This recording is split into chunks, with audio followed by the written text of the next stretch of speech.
Hello, everyone, and welcome to the Green Innovation Toward a Renewable Future webinar brought to you by the Australian Institute of International Affairs and the United Nations Environment Program. Before we get started, I would like to acknowledge the traditional custodians of the land on which I am speaking, the Ngunnawal people, and to pay my respects to their elders past and present. I extend that respect to any Aboriginal and Torres Strait Islander people here today and to the traditional custodians of the lands from which you are all joining us today. We will be hearing from three experts who are all working directly toward a renewable, sustainable future. We have with us Dr. Joel Gilmore, Anita Dullard, and Parimita Mohanty. I'll tell you all about them in just a moment. Before I do that, I wanted to just go over some quick housekeeping. Following their opening presentations, we will open the floor for questions from the audience. You can write your questions in the Q&A box at the bottom of your screen. I have turned on the upvote feature in this box, so if somebody else has asked a question that you're particularly interested in, please do give it a thumbs up. So today's topic, climate change, is arguably the most pressing universal threat humans and those we share the planet with are facing. Transitioning to renewable energy and building resilience are critical for the future of our planet. And while much of the discourse that we hear on a daily basis about climate change focuses on the need to act as soon as possible, there's comparatively little discussion on those practical and solution-focused interventions that will actually help us get there and help us to address the global climate crisis. Dozens of countries have adopted targets for net zero emissions of greenhouse gases by 2050 or sooner. Often 2030 is now seen as the time that we need to act by. And in that race to curb climate change, countries all around the world are rushing to cut fossil fuels and boost clean energy, and they're transforming their economies in the process. Here in Australia, the implications of climate change have dominated media headlines as we approach the federal election, with reports that climate change is the most influential factor in how voters make their decisions. Australia is a major coal exporter, and it has been notoriously slow to act on climate change. And so there's a real need for this new infrastructure, new technology here in Australia as soon as we can possibly get it. But of course, elsewhere in the world, those places that are feeling the effects of climate change on a daily basis, there are already programs in place that you'll hear about from some of our speakers that have made sustainable technology a part of everyday life. So to get our discussion about green energy innovation started, we'll hear from Dr. Joel Gilmore. Joel is the General Manager for Energy and Policy Planning at Iberdrola, Australia. Joel has over a decade of experience in market design, market modeling, and technical and economic analysis of integrating renewable energy into the grid. Joel was recently appointed to the Australian Energy Markets Commission's Reliability Panel, which determines the market settings that best deliver low-cost, reliable energy to consumers. Joel is also an adjunct associate professor at Griffith University Business School, where his research focuses on the economics and practicality of renewable systems. After that, we'll hear from Parimita Mohanty, who works in the Asia Pacific office of the United Nations Environment Program as a program management officer for renewable energy. Parimita has more than 19 years of experience in sustainable energy, women's entrepreneurship, and climate change. She's worked extensively on designing and implementing evidence-driven strategies, technology transfer, and climate action plans in over 15 countries, which are aimed at accelerating and sustaining social and environmental impact. Prior to joining UNEP, Parimita worked with Terry, where she led the technology unit of the Lighting a Billion Lives campaign and smart grid initiatives. Parimita holds a MTech degree in energy science and technology and a PhD on microgrids and smart grids. And then finally, we will hear from Anita Dullard, who is a media and advocacy strategist working in international humanitarian emergencies for the past 8 years. Anita is coming to us from the ICRC, who is a very good friend of the AIIA. Anita has worked in Australia and the UK in the environment and humanitarian sectors. She is currently the spokesperson for the ICRC in the Asia and Pacific and is co-chair of the ICRC's Climate Change, an environmental degradation workstream in the region. Anita holds a BA and a master's in public history from Monash University. So those are our fantastic speakers. I cannot wait to hear what they have to say. And with that, I will hand it over to Joel. Thanks very much, Nancy, for that very warm introduction. So look, I'm just going to give a very short introduction, and then hopefully we can have some good Q&A afterwards. But I work in what I think is simultaneously the most boring and the most exciting emissions reduction area, which is electricity. Now, I say boring because we pretty much know what to do. We just have to get on and do it. But I say exciting because once we solve electricity, it's the opportunity to decarbonize a whole lot of other sectors. So I was sort of going to that a little bit more. So, you know, electricity emissions reduction is in some way, it's the low-hanging fruit of decarbonisation. You know, we know that we need to reduce emissions across the whole world to net zero by 2040, if not earlier, to avoid the worst outcomes of climate change. And in Australia, as a wealthy country, it's much, much sooner than that we need to act. Now, there are some sectors that are really hard to decarbonise. Farming, air travel, various industrial processes. You know, these are complex, messy situations where we just don't know what the best way forwards is, and the technology is still under development. But electricity, we know what to do. And the answer is simple. We close down coal power stations and we build renewables. Now, I say the answer is simple in the same way that if you get appendicitis, we know the answer is simple. You go and you have your appendix out. That's still a straightforward procedure, but you need an expert to be able to do that. And it's not something that just anyone can do. So there is a lot of work and thinking that goes into this. But in Australia, we've done pretty well. Over the last, from sort of 2017 to 21, we've invested about $20 billion as a country in new electricity projects. And almost all of those are in renewables. And just to put that in perspective, that is as much money we've spent in the last few years as was spent in the entire 20 years before that. There is a huge transition underway. It's over 100 different projects all across the East Coast, which is where I am and where I'm focusing on. And there are another 100 projects just waiting in the wings to be developed. Now, the barrier, of course, is, well, there's a lack of political will, or at least bipartisan will to decarbonize. And the owners of coal generators, a little bit like the old tobacco companies, are very vocal in wanting to maintain their assets for a lot longer than they should. So there are political challenges there, but the reality is that onshore wind and solar PV, both large power stations and rooftop power stations, have come down the cost curve massively. They are much, much cheaper now than they were even 5 or 10 years ago. And in some areas of the world, offshore wind, you know, many kilometers off the coast, is also becoming competitive, cost competitive, and is, you know, starting to make up a big portion of that energy mix. So the technologies there to supply that energy are now affordable and cheaper than new coal power stations, and they're readily available. So, you know, to your question, Nancy, of what is those technologies? Well, we've actually kind of figured that bit out. Now, of course, the flip side is that we know that the wind doesn't always blow and the sun doesn't always shine. And this is, of course, the line always trotted out by people who typically own coal power stations. But and they're right?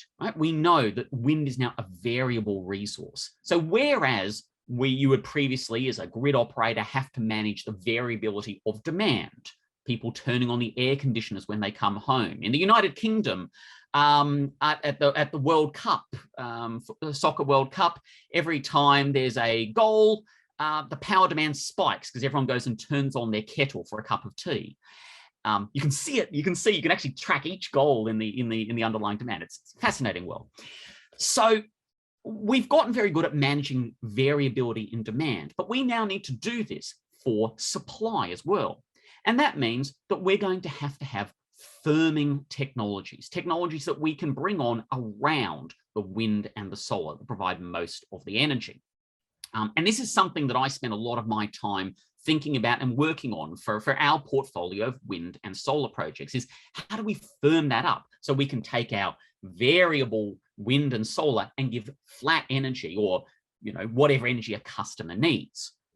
And this is, I think, is where the interesting questions still lie. So we know there's a range of technologies there. Some of them are renewable technologies. So there are hydropower stations, geothermal, biomass, where you burn waste or grow plants and burn them for energy. But there's also energy storage technologies. So batteries are one that many of us are now familiar with. You might have a battery in your house now to complement your rooftop solar, but also large grid scale batteries, as well as pumped hydro projects, where you literally pump water uphill and then let it run back down again later in the day to turn a turbine and generate electricity when you need it. So like with a lot of things, there's no silver bullet here. There's no one technology which is the clear winner, and it depends on where you are.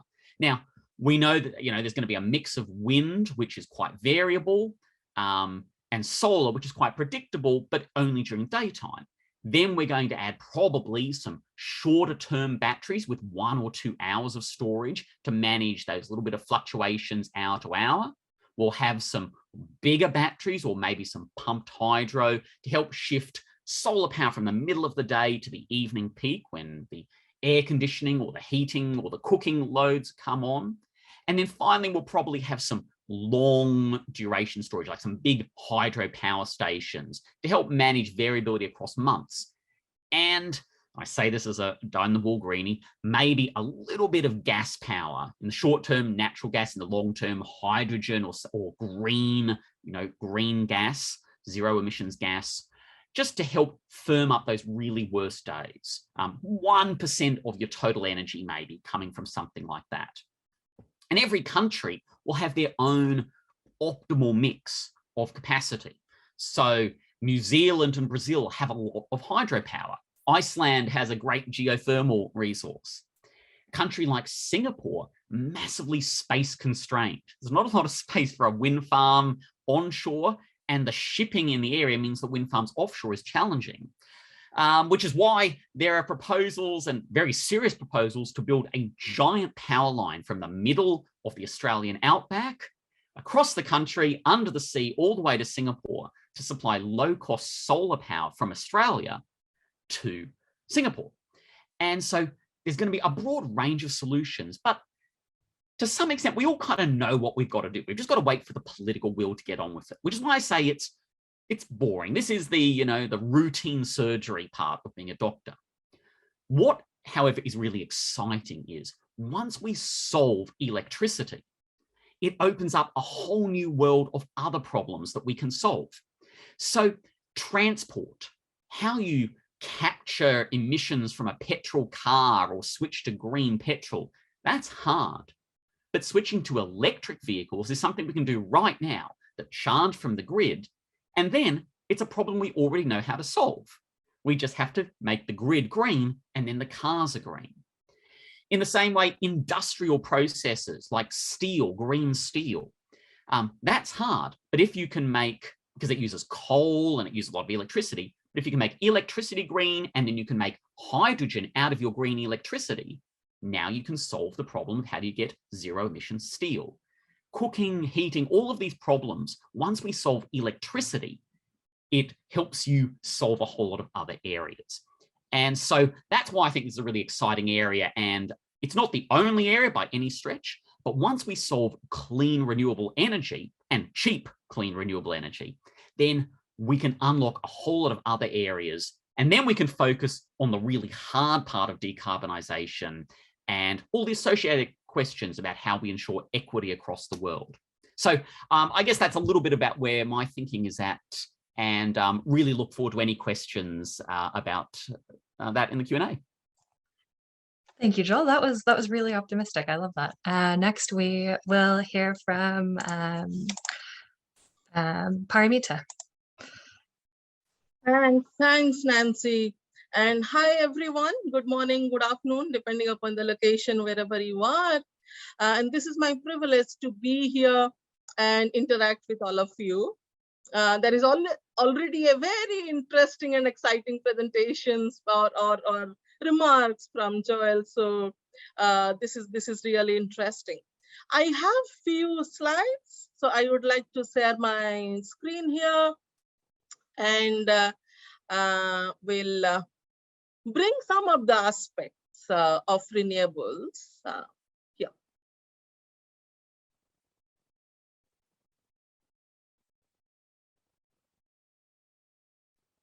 Okay, so I will be talking more on renewable energy for a sustainable, inclusive, and climate resilient futures, and how renewables is going to play a critical role in building those futures. So now the first question is, why renewables? And of course, we have already heard about it. So if you see this, and if we go with business as usual, the way we were moving, then by 2050, the energy-related CO2 emission is going to be 43 gigaton, which is huge. And we need to reduce that CO2 emission to 9.5 gigaton in 2050 if we really want to keep the temperature well below 2 degrees centigrade. Whereas the focus at the desired temperature is 1.5 degrees centigrade, we probably need to reduce even below 9.5 gigaton in 2050. And remember that this is only from the energy related CO2 emissions.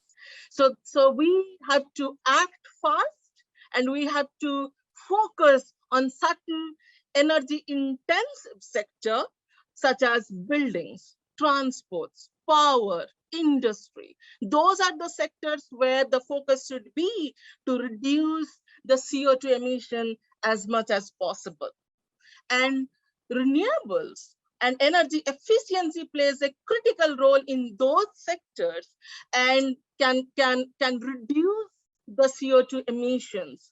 So for example, renewables in buildings, EVs and solar charging stations for transports, renewable grid connected renewables for power, renewables for industries. So those are the things where the focus has been and focus should be, but we have to expedite that further. So where are we at this moment in terms of renewables? So if you see this one, then currently in rest of Asia, and for that matter in Southeast Asia, the current renewable energy contribution both to total primary energy supply as well as final energy consumption is relatively low. And we have to move almost from 20% of renewable energy share, which is currently that's the share, to somewhere around 60% in rest of Asia. And for Southeast Asia also it's similar to 60 to 75% if we really want to keep the temperature below 2 degrees centigrade. That means basically we have to triple the renewable energy share in the total primary energy supply as well as for final energy consumptions. So that is a huge path to cover.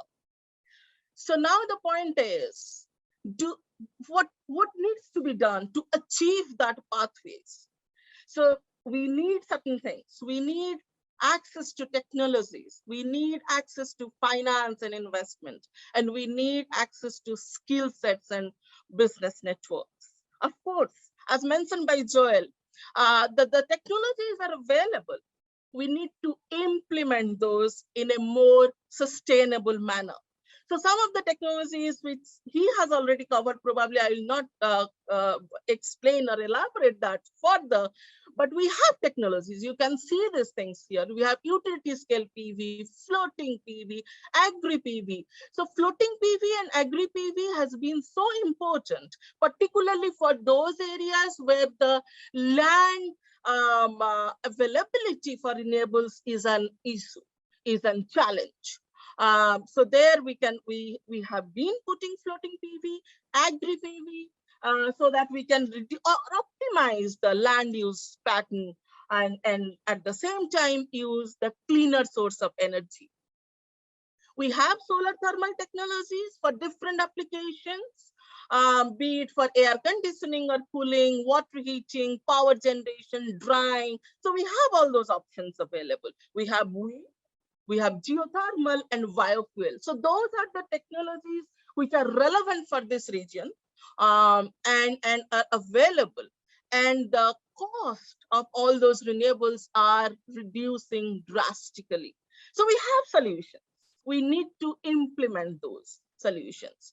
One thing what I would like to also focus here is while the large-scale grid-connected renewables has a huge relevance in the cleaner energy transition, we should not also ignore the distributed renewables for the Asia-Pacific region for several reasons that has been mentioned here. We can use it as an off-grid mode for energy access, electrification, livelihood generations.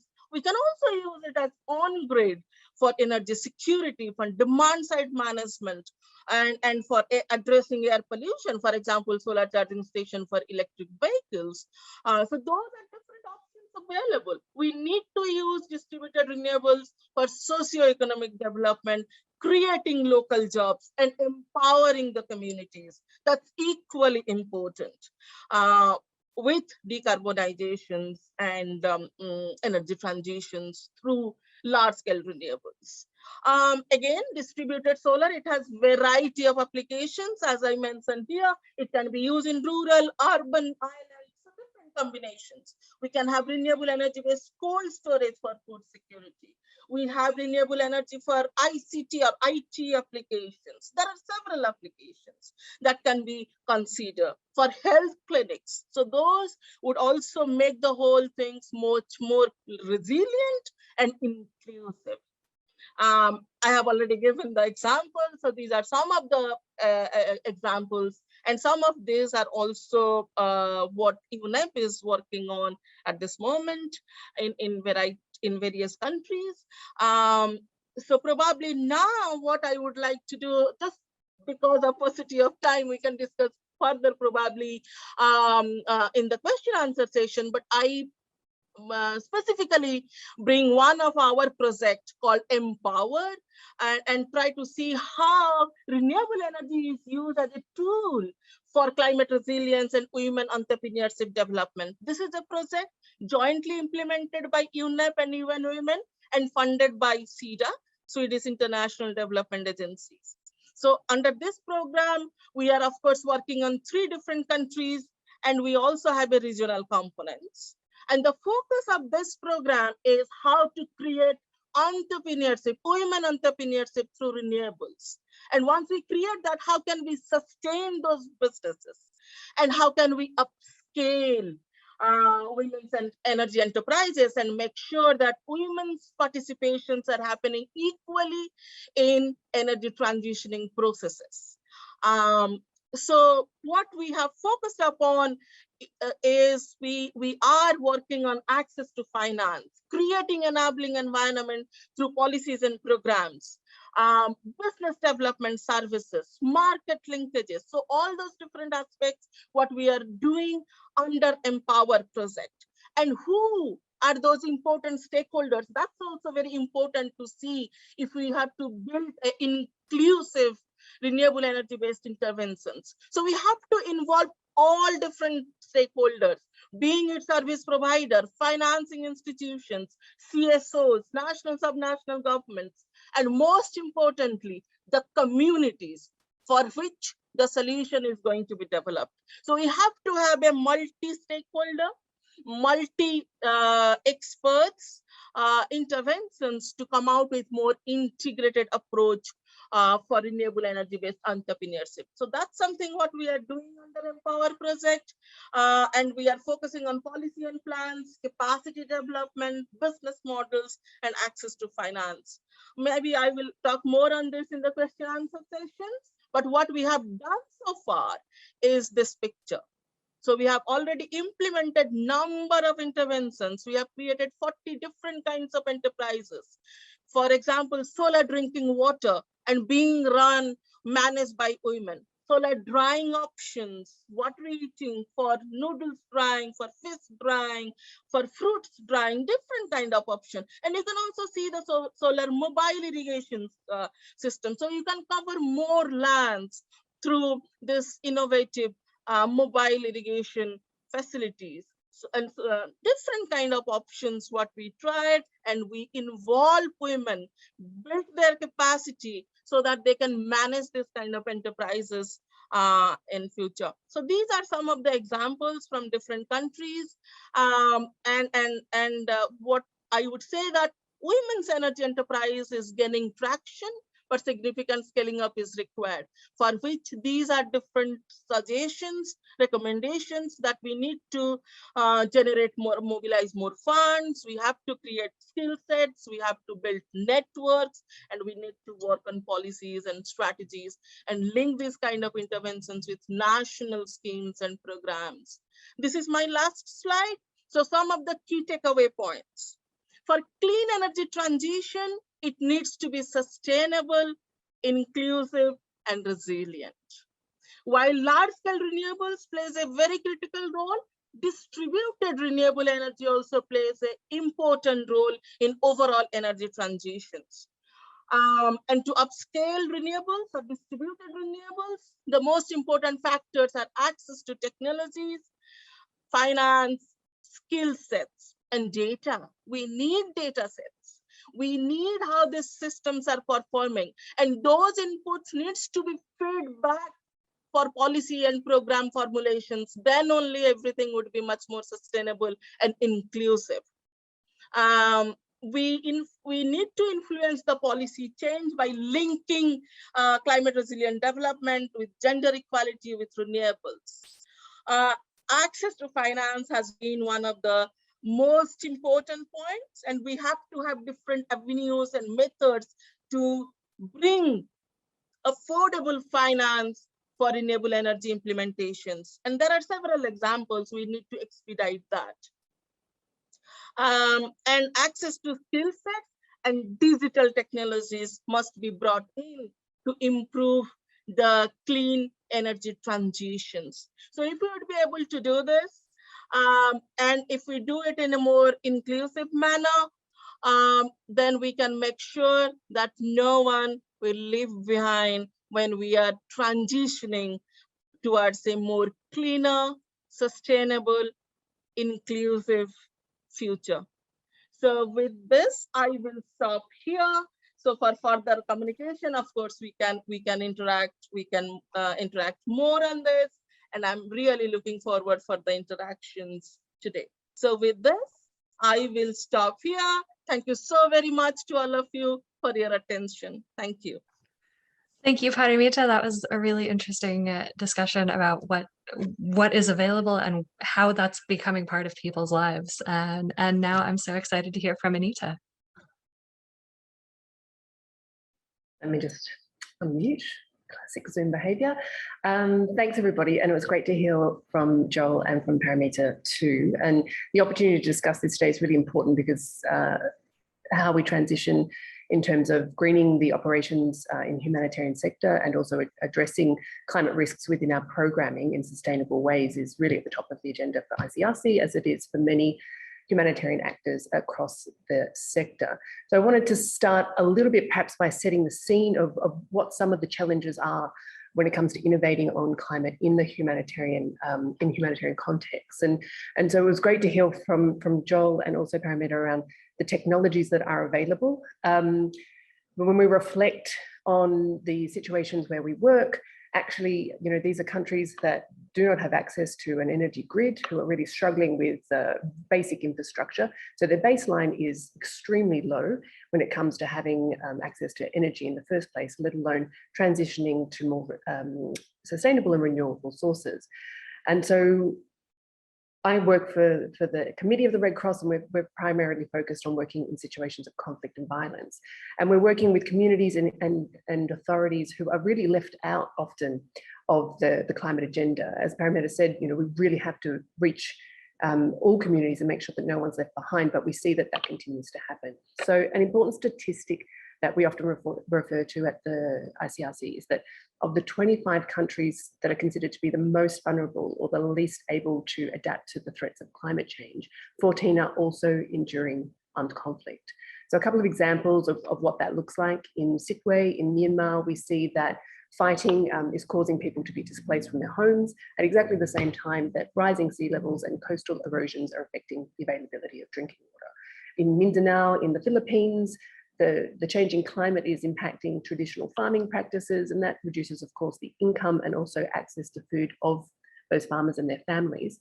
And active fighting in the region then also makes it quite unsafe or not possible to travel further afield to towns and cities to access food markets or to access other income sources. And in Afghanistan, you will have seen, across the news that they're really battling with an ongoing drought that's causing a huge food insecurity crisis across the country. And this is for people who are coming off the back of decades of war that has really catastrophically impacted the primary infrastructure around energy, water, the health system, the education system. So what we see are really layers of vulnerability compounded by both the impact of climate and the impact of conflict. So despite the clear vulnerabilities of these communities to climate risks, they are, as I mentioned, among the most neglected when it comes to climate finance and climate action. And it's really hard to work in these places. When there's instability and insecurity, then donors sometimes feel really reticent about investing in infrastructure because it could be damaged or inaccessible.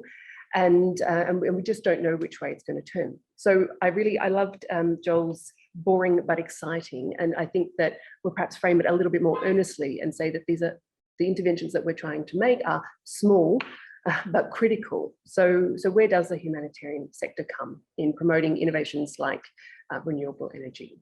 So we have, of course, in the sector, a do no harm requirement, and that means that we are striving to minimize the harm that we might inadvertently cause through providing aid, as well as the harm that could be caused by not providing aid. And what that looks like in terms of the renewable energy and the climate action is that we have to ensure that all of our humanitarian assistance and protection activities are integrating climate threats into the response, and that we have to address our own footprint to ensure that we're not contributing to the climate and environment crisis. So last year, together with our partners at the International Federation of Red Cross and Red Crescent Societies, we launched the Climate and Environment Charter for Humanitarian Organizations.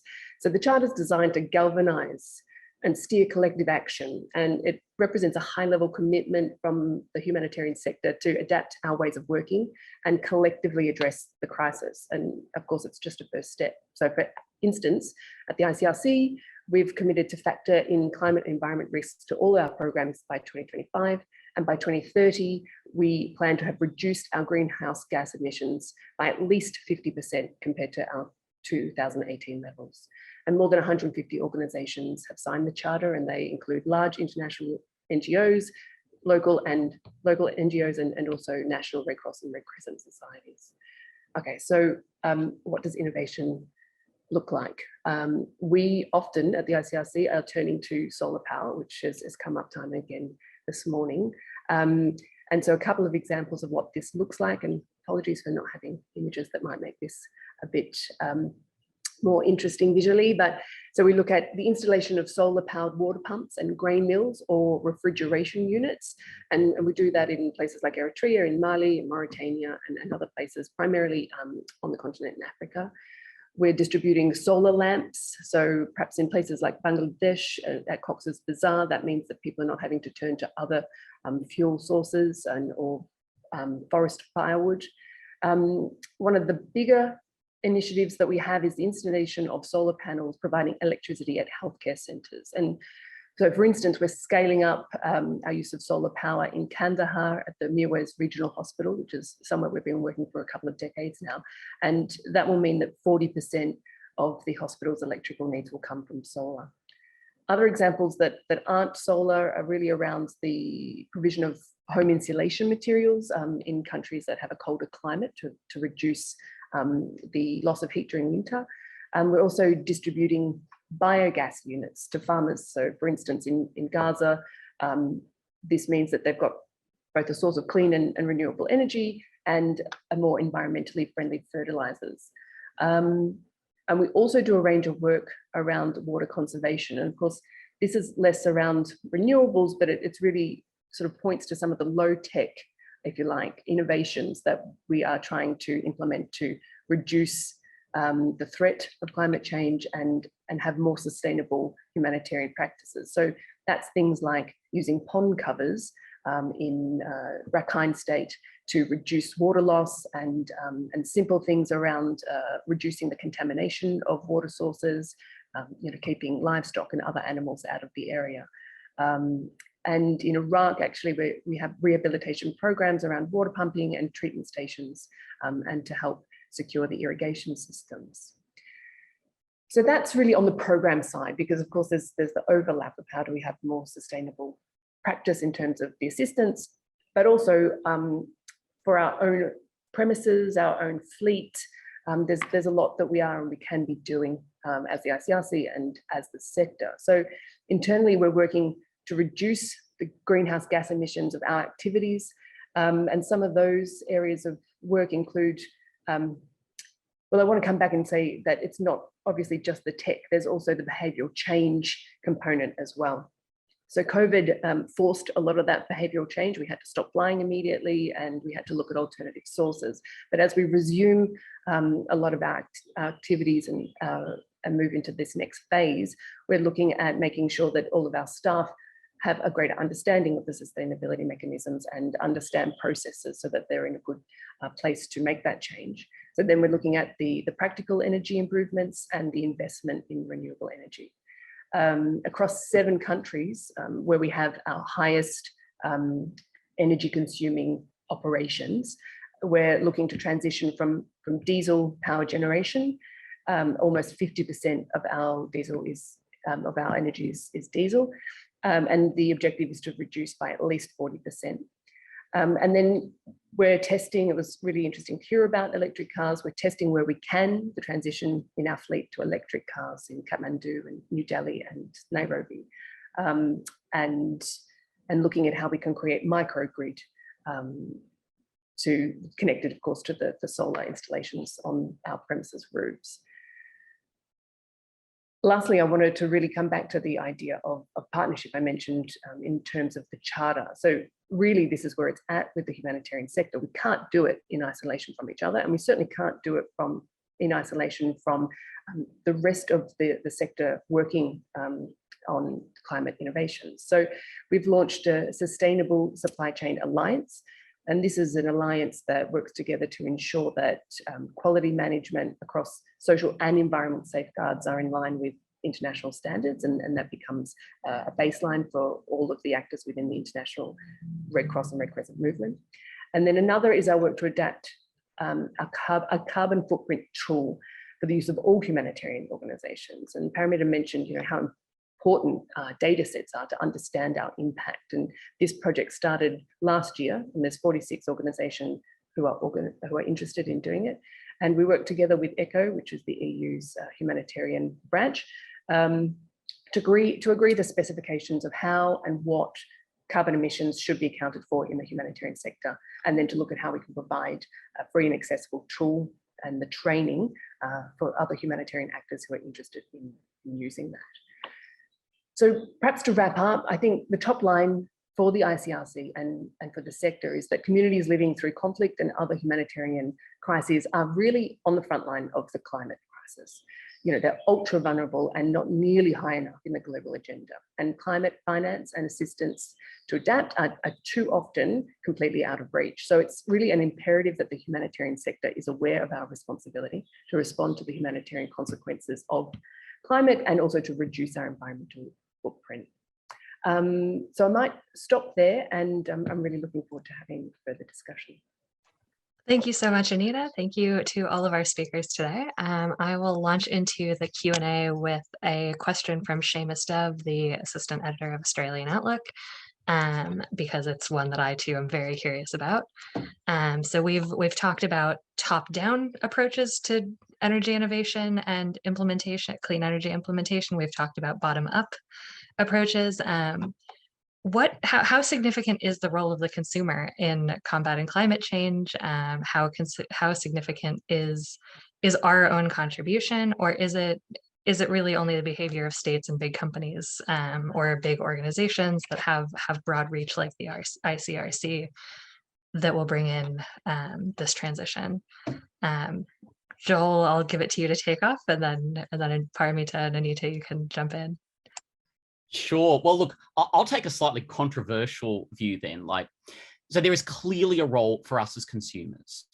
You know, the work that consumers have done in terms of recycling, installing rooftop solar on their roof, all of those things, efficient light bulbs, all of those things are really important to reducing emissions, and we all do have a responsibility. That said, over the pandemic, we as consumers have probably done the most that you could physically imagine. Everyone has stopped traveling, flying, even driving. In Australia, we were locked down for months. We stopped buying toilet paper because there was no toilet paper. All of those things. And global emissions went down a tiny bit and have already rebounded and gone up more. So I think actually the answer is yes, consumers have a role, which is to lead by example and pressure our businesses and our governments, because ultimately without a government level mandate, it's almost like there'll be a tax on being good. Businesses that do the right thing have to pay higher costs by not doing the bad thing, which is cheaper.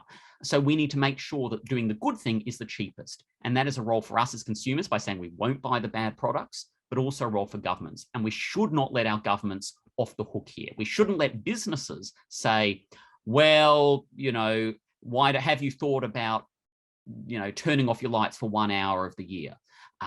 We do need to put pressure there. So don't let governments off the hook. And I say this leading up to a Australian federal election.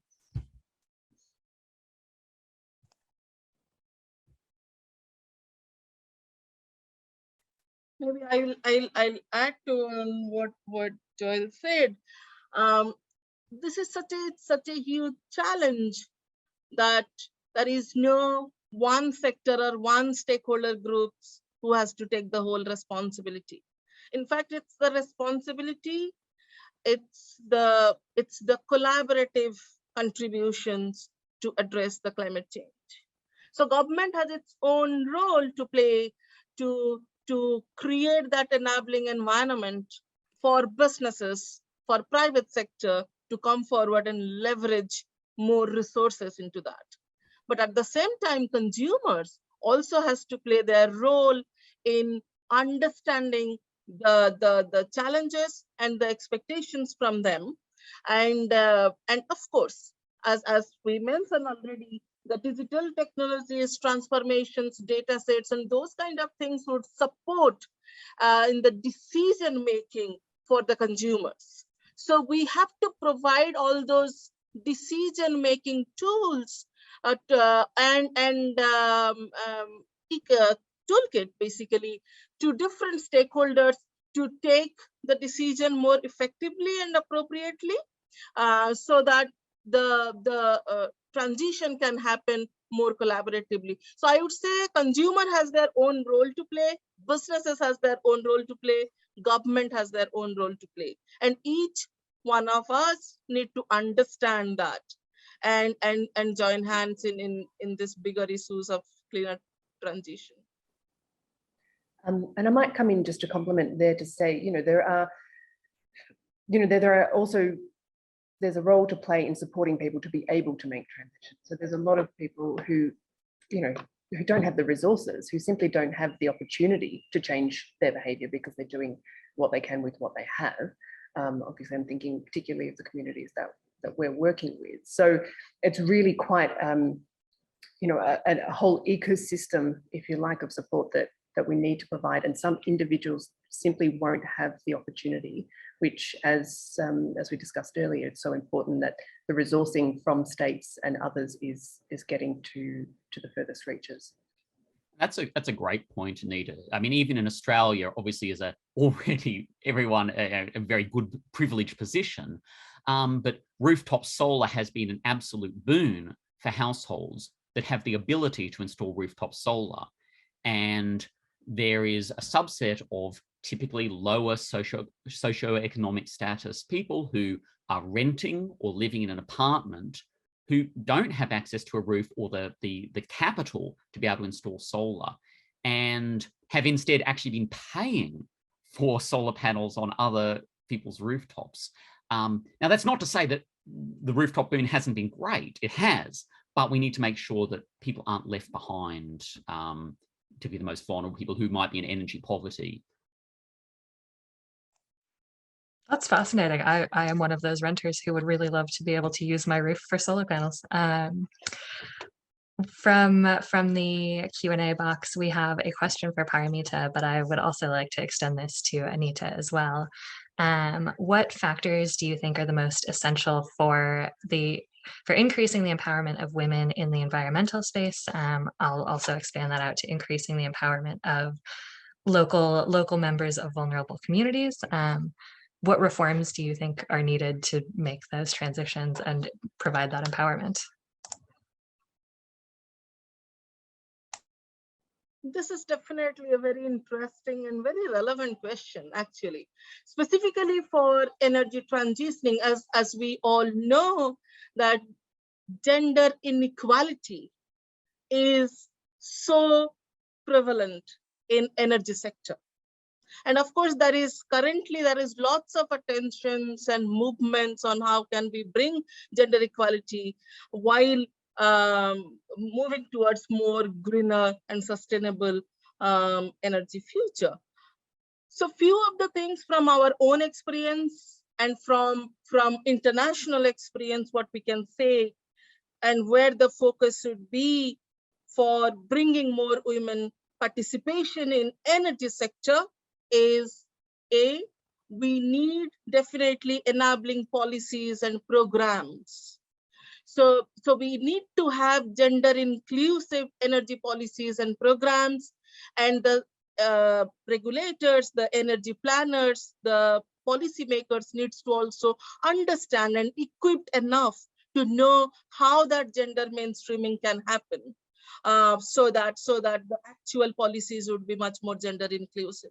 And it's not only developing those policies, but it needs to be implemented on the ground with all the processes, with all the tools that's being available.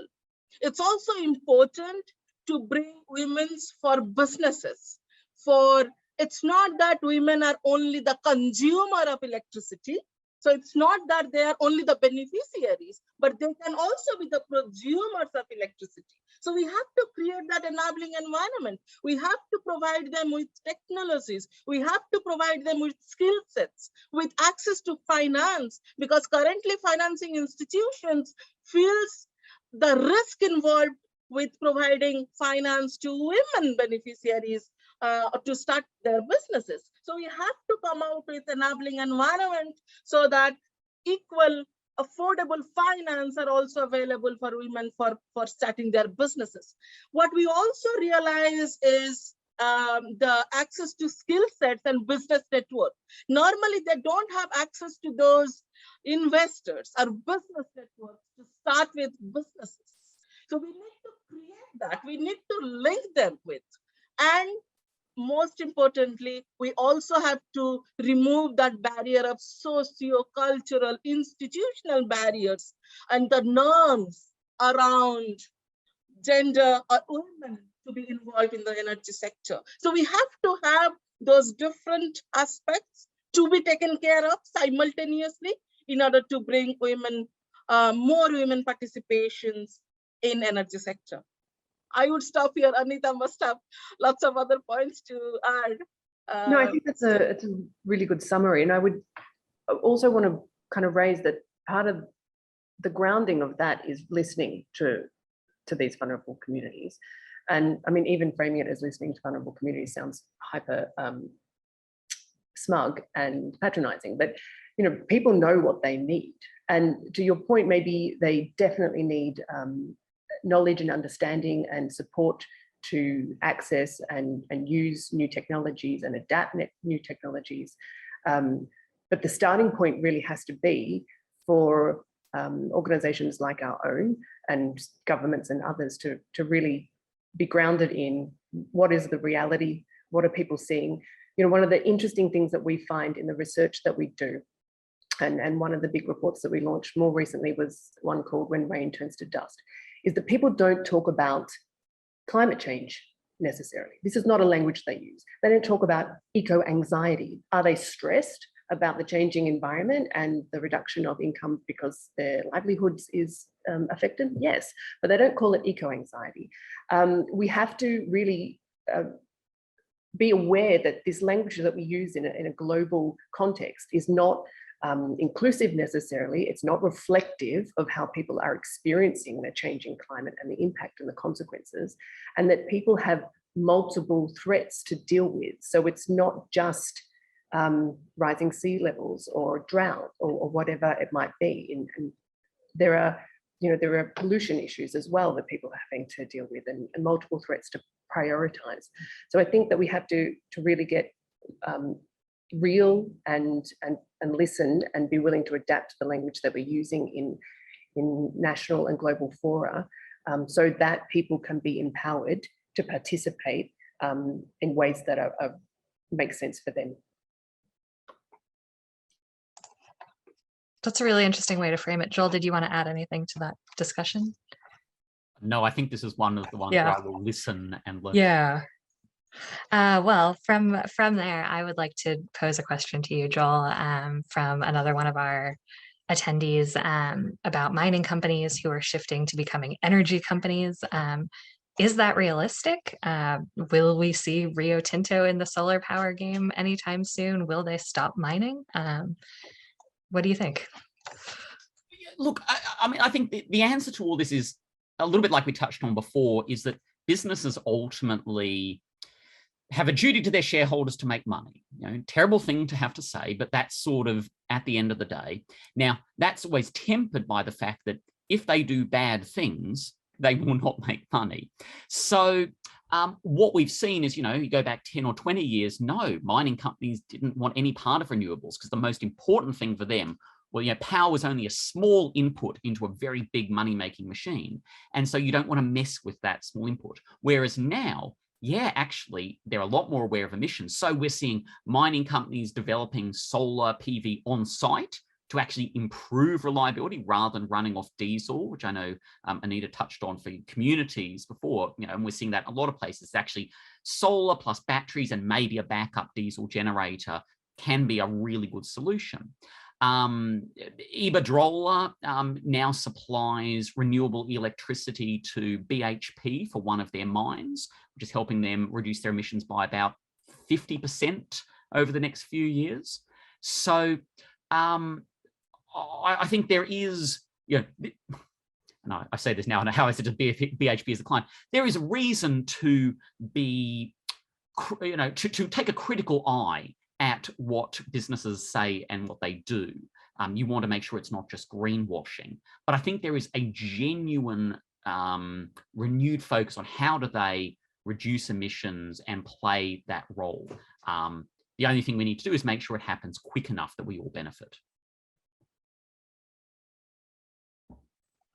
Thank you. Would anyone else like to add on to that? Paramita? Yeah, I mean, of course, Joel has already mentioned about this. So I probably will take different but similar examples. When renewables have started, specifically grid-connected solar and wind technologies have started, that time utility feels quite apprehensive of integrating renewables into the electricity because they believe that their privileged customers are going to use now the renewables, and probably their businesses are going to be hampered because of that, and they were losing revenues for that. But slowly we have lots of examples where utility was found, electricity utility was found to be one of the business or the technology supplier or the service provider of renewables. And there are different kind of innovative business models available around that, how electricity utilities are involved in providing renewable energy-based services to the consumers. So it's not that different stakeholders, competitive stakeholders would not be able to convert or use renewables. It's basically how you develop the ecosystems or the business models around it. And that's the most important things to see. So the similar approach may be also applicable to mining and other sectors. Very interesting. To finish off these last few minutes of our webinar, this is a question for Anita that I will then broaden out to everyone. Clearly, there is an attention deficit for these terrible crises. How can we actually get developed countries to care and commit resources and provide assistance? For Joel and Paramita, what do you see as how do high income countries, those that are doing a lot of polluting and a lot of not quite there yet on the renewable transitions, how do they balance their own transition with providing assistance to the countries that need it, that also need it a lot? This is such a good question. I wish I had a very clear answer. But I think Joel mentioned when he was speaking, the political challenges that he sees, and my ears pricked up there because obviously this is what it is fundamentally, trying to work with states and others on their political priorities and bring this to the forefront. I think there's definitely a piece for the humanitarian sector in terms of demonstrating what we would perhaps call a co-benefit. It's mentioned, I think, in the questions above of, there are advantages to moving towards green and renewable and addressing this crisis. And so it can be cost effective. So it's not just about we're doing a good thing. We're doing a good thing that also economically makes sense. So that's where we would be looking at the sustainable humanitarian practice. We are doing, rather than constantly providing food assistance, we're working with farmers to help them adapt their farming practices, providing seed resistant or shifting towards drought resistant, crops and so forth to address that. And governments and other donors can be a part of that transition. But really also we've got to do it collectively, as I mentioned. So part of what the humanitarian charter is about is making sure that all of our efforts are joined up to bring this to the global agenda. It's not the ICRC over here talking to some donors and using our channels to raise it. It's us, it's the UN, we're working closely with UNEP, it's MSF, it's local and national actors as well. And it's working with universities to develop the evidence base of what are the challenges and what are the potential solutions, so that we really furnish the international community and other actors with what they need to be able to make that change and to support. And we just have to keep going, and that's why it's so great to kind of join this conversation and have, perhaps Joel and I wouldn't cross paths otherwise, but now we can have those conversations and look at how we can address this mutual issue. I'll let my colleague.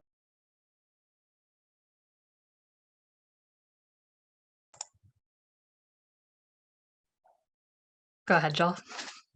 Well, I think that's a great sentiment. I mean, ultimately for climate change, it's perhaps one of the very few issues where we are literally all in this together. So if you have to appeal to self-interest, well, climate change is a really good one. If we don't, as a wealthy nation, if we don't support other nations through their decarbonisation, if other nations decide that actually we should keep running coal or build new coal because, I don't know, there's a cheap resource there, well, that's a terrible thing for us, because it means that there's more heavy lifting to be done in emissions elsewhere. So, I think there's that element, but also, we all just have to do better. It shouldn't just be a self-interest because, climate change is something that's going to impact us.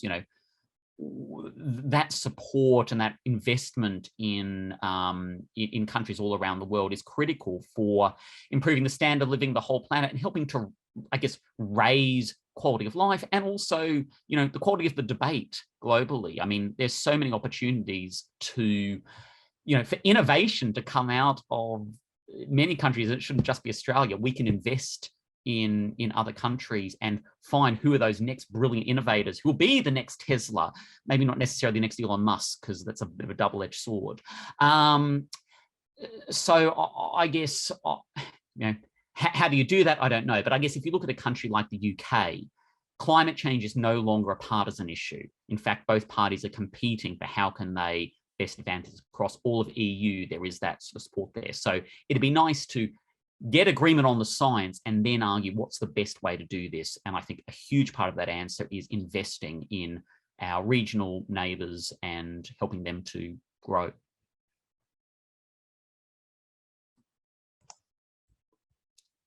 Thank you, Joel. And final thoughts, Paramita. Thanks. Now, this is a very relevant and important question. And of course, Anita and Joel has already covered and all those important points. There is absolutely no doubt about the issue or the impact of climate change. And it's also critically observed that investment into clean energy or the energy transition, or for that matter, addressing the climate change impact is equally important. In last COP26, there are lots of discussions around how to mobilize resources and investment to execute those plans, to execute those NDCs, the nationally determined contributions of different countries. So it's more on how can those policies, programs to be implemented on ground. And for that, lots of support should be required by developing countries from developed countries. So what we need at this moment is much more multilateralism, collaborations on implementing those things on the ground. However, at the same time, I think the question also is, should we also restrict the development of developing countries to the extent that they are supposed to? So that's what Anika said very nicely. And that's very important from a humanitarian perspective. It's not that we should restrict everything only on the sake of reducing the climate change or using the climate change terminologies. So what we need to do is a balanced approach. While the sustainable development needs to happen, we have to take care of the effective and more resilient transitioning that should happen. And for that, what we need is support, collaborations, and multilateralism approach. So Thank you so much. Thank you. Thank you, Paramita. Thank you, Joel. Thank you, Anita. This has been a fantastic discussion. I could continue on all afternoon. There are certainly questions that still keep coming in, and you know, there's so much to learn from all three of you. Your experience has been fantastic to draw from. And like Anita said, I really did want to put together a panel that brought together people who are working all towards the same goal in lots of different ways. So that was great to hear. So again, final thank you to our speakers, Anita Dullard, Dr. Joel Gilmore, and Paramita Mohanty. I would also like to thank the United Nations Environment Program who co-organized this event with the Australian Institute of International Affairs, particularly Christy Barrow. And I would also like to thank everyone who put forward questions to the speakers and the rest of our audience who just enjoyed listening along. That was great to have you here. This will be available on YouTube within the next week or so. Please do feel free to check out any of the AIIA's upcoming events. We look at climate change on a very regular basis. We also cover all aspects of international affairs. So if you enjoyed this, I really hope to see you again at another event very soon. Thank you so much, everyone, and have a fantastic rest of your day. Thanks so much. Great to meet you all. Thanks for coming.